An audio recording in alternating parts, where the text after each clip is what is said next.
So, banyak orang sekarang makin tua makin bingung Ustaz. Apakah dengan bersuluk itu tak bingung dari hari tua Ustaz?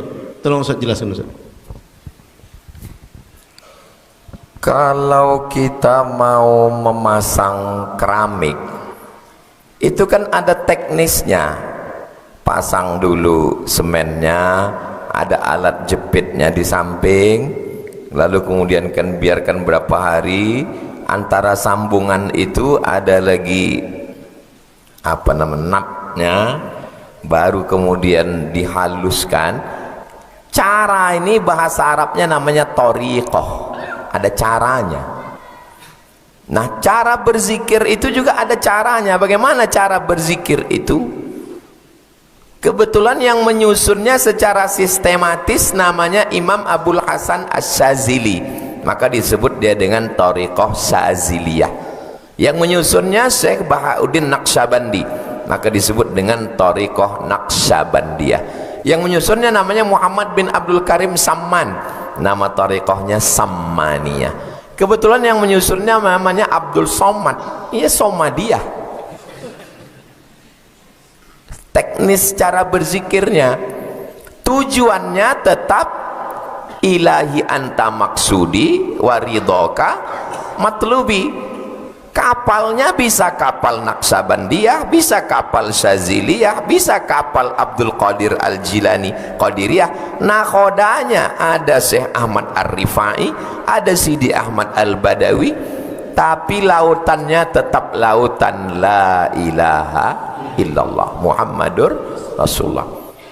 Makanya ketika tarekat yang pertama masuk ke bumi Minangkabau, dibawa oleh seorang anak laki-laki namanya Pono. Tiba-tiba gurunya ini makan sirih. Nama gurunya Syekh Abdul Rauf As-Singkili. Jatuh tepak. Tempat sirih itu namanya tepak. Satu riwayat menyebut cincin. Jatuh ke lubang WC. WC zaman dulu itu lubangnya di bawah, WC-nya di atas. Kalau penuh ditimba.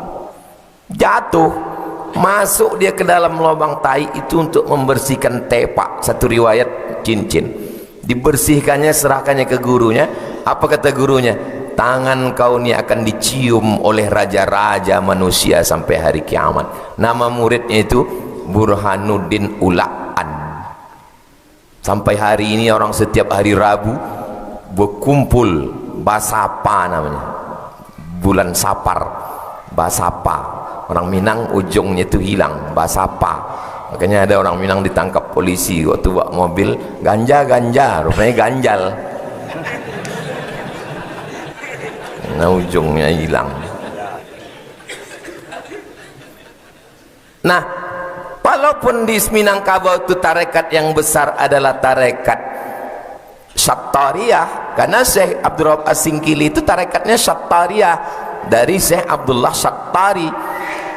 Kemudian datanglah Syekh Ismail Al-Khalidi An-Naqsyabandi, murid langsung dari Syekh Abdullah Afandi, murid langsung dari Syekh Diyauddin Khalid Al-Kurdi An-Naqsyabandi.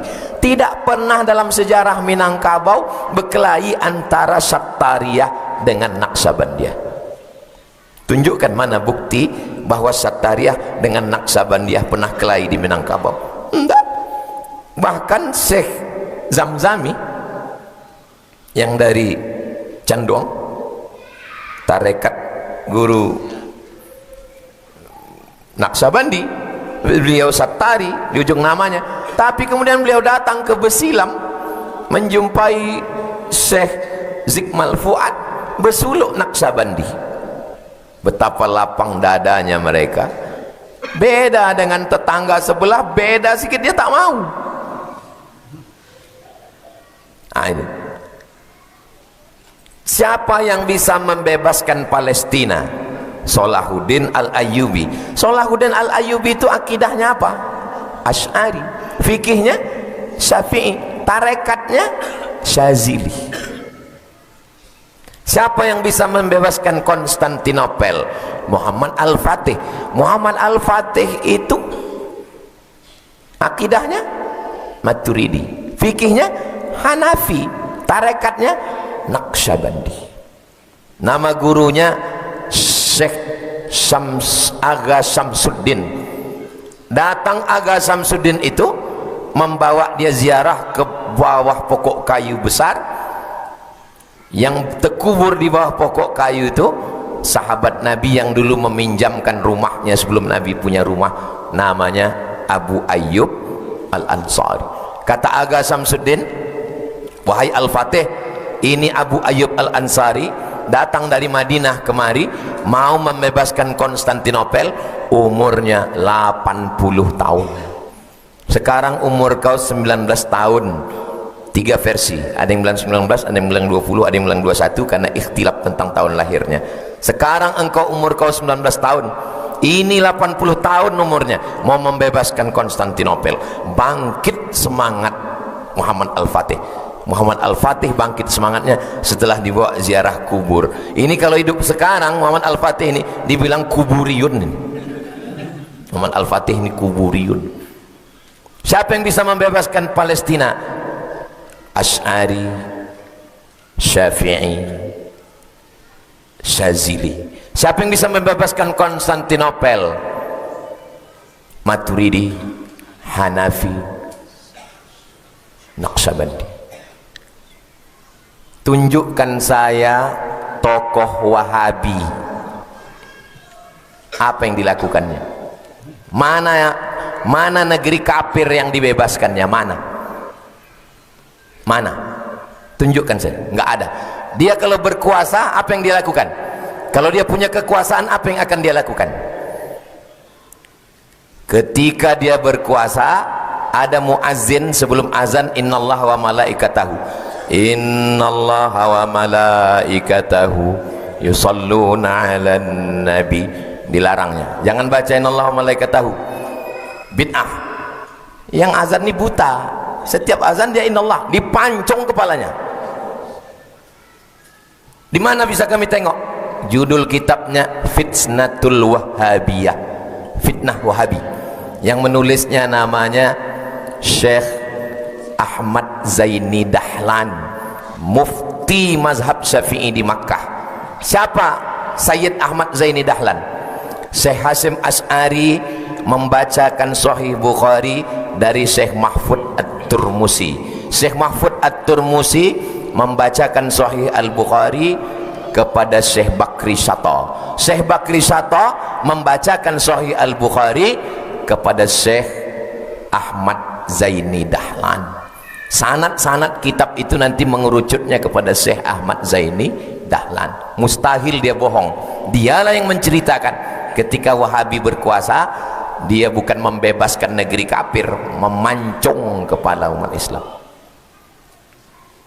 Orang pergi ke Talang Mama, ke Bagan Benio, pakai duit sendiri, minyak sendiri, mobil sendiri, ke pedalaman sendiri. Dia dapat duit dari Kuwait, dari Saudi, mengeluarkan orang dalam masjid nih, bid'ah. Tinggal dilakukannya. Dia kalau punya kekuasaan, dia akan pakai itu, akan dipakainya kekuasaan. Dekat dengan direktur rumah sakit,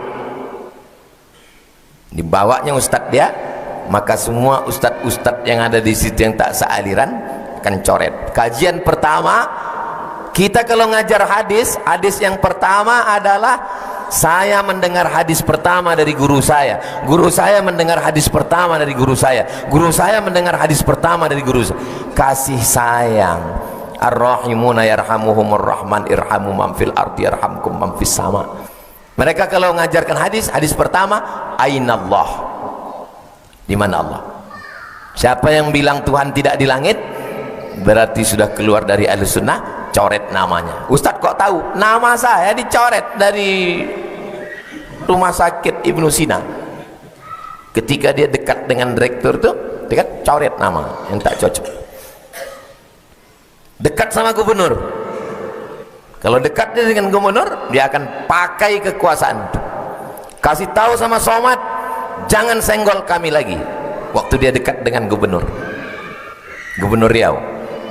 Nama gubernurnya Pak Andi Rahman. Pak Andi Rahman kawan saya. cucu Pak Andi Rahman nikah di rumah tuh saya ngasih namanya, saya yang mentasmiah. Maka pesan ke saya melalui Ustadz Fulan, sampaikan ke Somad, jangan lagi.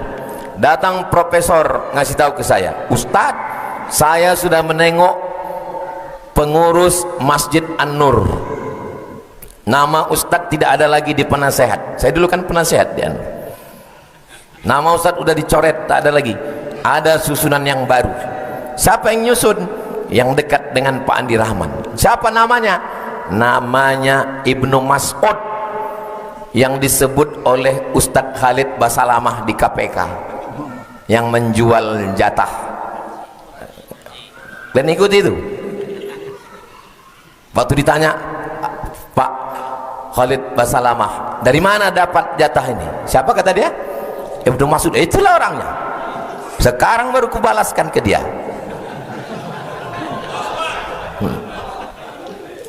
Aku baru balik dari KPK. Dia kalau mendapat kekuasaan, kalau sampai dapatnya kekuasaan di Riau nih, habis. Yang pertama dihabisinya Abdul Somad, yang kedua Ustaz Al-Nobdina.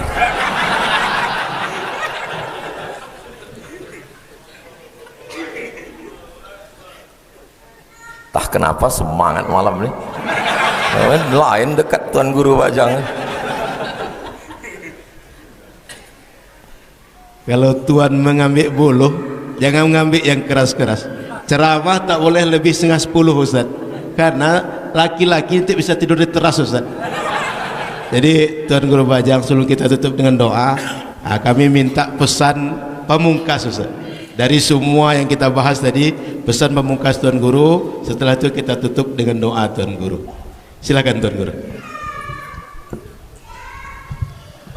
Man sara 'ala darbi wasola. Kalau kita melewati jalurnya pasti akan sampai.